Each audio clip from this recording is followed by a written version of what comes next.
Well, hello, and thanks for joining me again today off the stone here. Today is an awesome day because I am reviewing an awesome stone. This is the translucent Arkansas stone. Now, this one's going to look a little bit different than some of the other ones out there, but this is probably the most coveted stone when it comes to Arkansas stones, and they're becoming more and more rare because people have bought tons and tons of these. They're mostly bought because this stone produces a very, very fine edge. I'm not sure what is more rare, the Washita or the translucent. I would guess the translucent, but I could be off. I don't go to the quarries myself, and I don't mine these myself.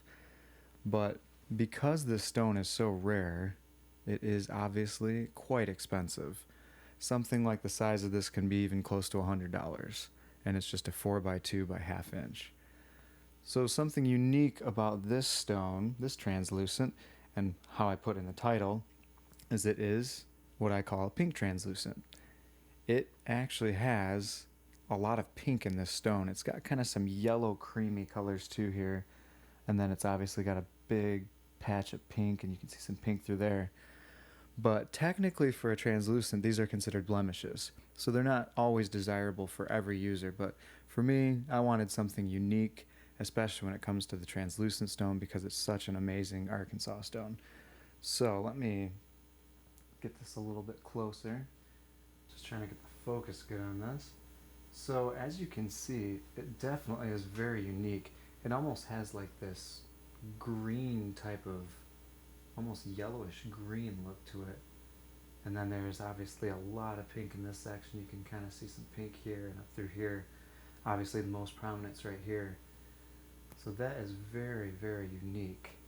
And on this side you can really see the blemishes. So you can see all this crackling right through here. Definitely imperfections in that part of the stone, and then you see some moisture from my finger, but there's a lot of pink through this section and over here. So what an awesome looking stone, huh? Translucents generally have a milky white gray kind of look to them. So yeah, I got this from Dan's. They said it's quite rare to have pink in the stone, and actually the only reason I knew there were some of these that had pink in them is I went to the website and looked at all the different colors that can be with the translucent stone, and they said sometimes even pink can be with these stones.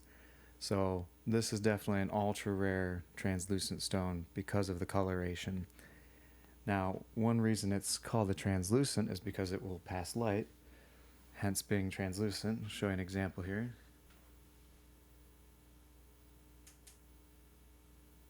So look at that, just goes right through. It's where the blemish and imperfection is. It obviously doesn't pass as easy because of that interesting coloration there. But that is a beauty, isn't it? What use do I use a translucent for?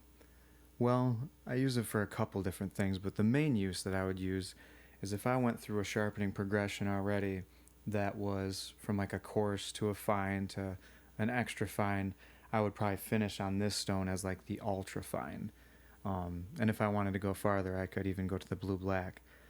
But that's generally the usage I would get. Whenever you go from a coarser progression all the way to this stone, you are going to get such a ridiculously fine edge that if you weren't happy with it, I guess you would probably be the problem because there are, for a natural stone, the translucent, the black, and the blue black they're just amazing, and they leave ridiculously fine edges.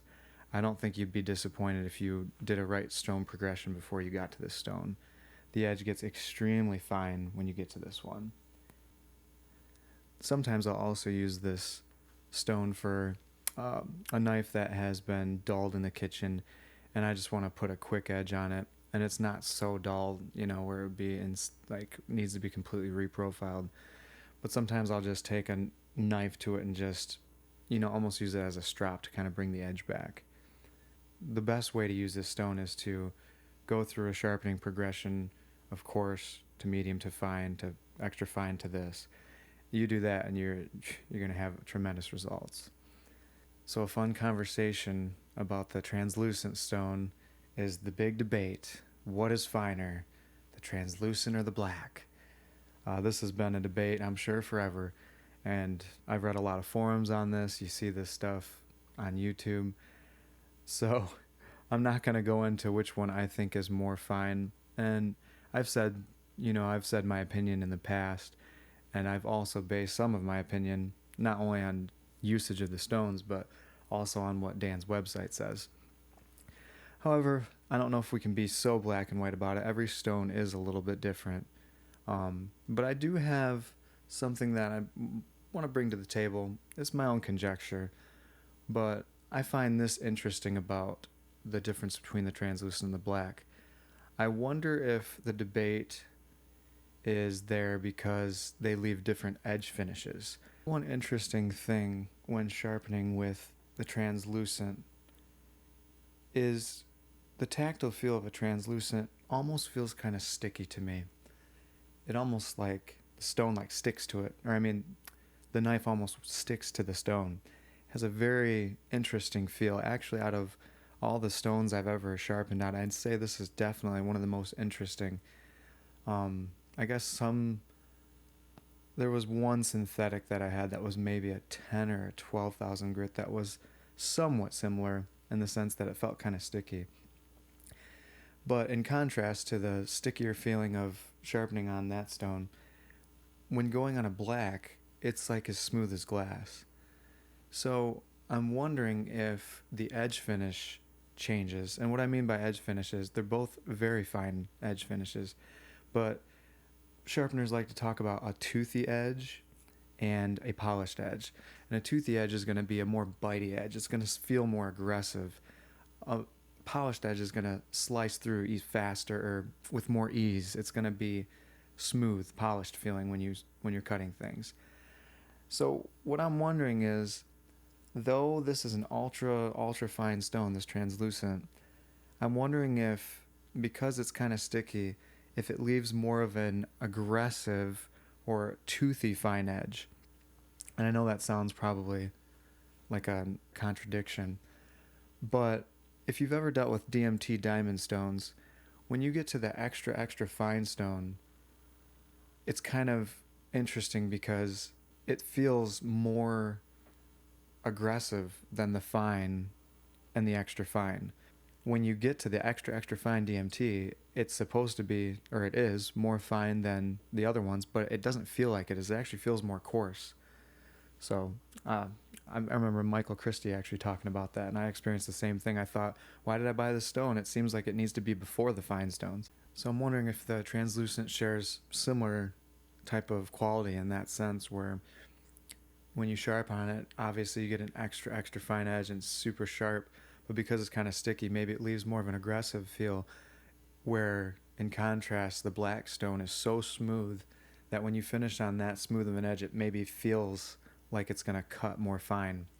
Now I know that's not super scientific, and I know people have zoomed in on these things with microscopes and tried to see if the granules are super compact together and which one under a microscope looks like it would be a finer stone. But that is from my experience. When I finish on a black and I cut stuff in the kitchen, it ends up feeling super smooth, barely any effort to cut through. It has some bite, but not like when I finish on a translucent. So I'm wondering if that kind of changes people's perspective on which one is finer. And honestly, I think there should be an end to the debate. If you get a translucent or a black, you are going to be super satisfied either way if you finish on it and you know how to sharpen knives. Either way, you're going to have an amazingly sharp knife. Now, you can't have just the regular translucent. I'm going to also show you the black translucent, or what is more well known as the blue black. So the blue black is a very interesting stone. It definitely shares in some of the similarities of sharpening on a regular translucent, and the tactile feel actually is very similar. It almost has a stickier feel than like the regular black, but it also has similarities in the black as well. So it's smooth but yet toothy feeling or sticky I should say, for the tactile feel. It's kind of smooth and sticky. When you just rub your fingers across these, This one definitely feels more smooth, but it shares in some of that similarity of that kind of stickier feel than like a normal black. Um, my experience with this stone, I'm just blown away by it. I didn't realize that there was, if there is something that we can agree upon when it comes to translucent and black stones, the blue black, I've never seen much debate on this. The blue black beats them both.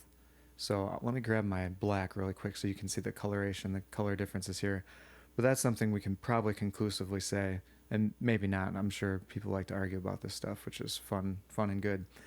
But the blue black, because it seems to share like a little bit of the black and the translucent qualities, definitely leaves just an insane fine edge. I can't even say a grit level on these. It's so hard to estimate, but basically, I've gotten some of the sharpest edges I've ever had by finishing on the blue black. Let me grab the black stone. Here are the three, and this is just an unbelievable stone. Look at how jet black, beautiful that stone is. If you've never sharpened with Arkansas stones, I would highly recommend one of the three, probably either the translucent or the black to start.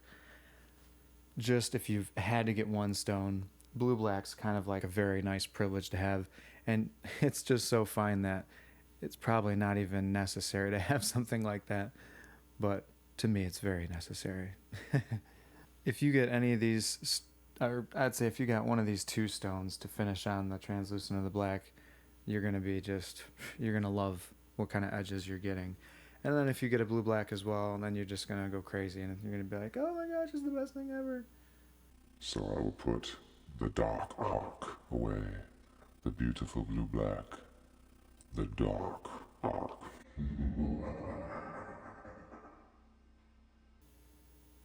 Another interesting thing I like to point out when sharpening with the black or the translucent is how much metal is removed. What's interesting about the translucent is that it removes a ton of metal for being a super fine stone. Kind of goes back to the whole how it might leave more of an aggressive, really fine edge. Maybe that's why as well. When I get to that stone, usually when you get to a fine stone like that, you're seeing a lot less metal being removed because you've already polished the edge pretty well before you've gotten to this stone, or you're definitely in the starting stages of it. In contrast with the black, when I get to that one, it does remove metal, of course. Obviously, these stones have to remove metal to sharpen the knife, but the black definitely doesn't remove as much metal as the translucent. So that's another interesting contrast between the two stones. Well, I hope you enjoyed our discussion today. I guess I can call this my series for Arkansas stones. However, I am going to definitely post some other content of probably some more sharpening tutorials, and just let me know in the comments if there's anything you would specifically want me to cover. But I appreciate you watching today, and if you enjoy the content, please like and subscribe, and we'll see you in the next video.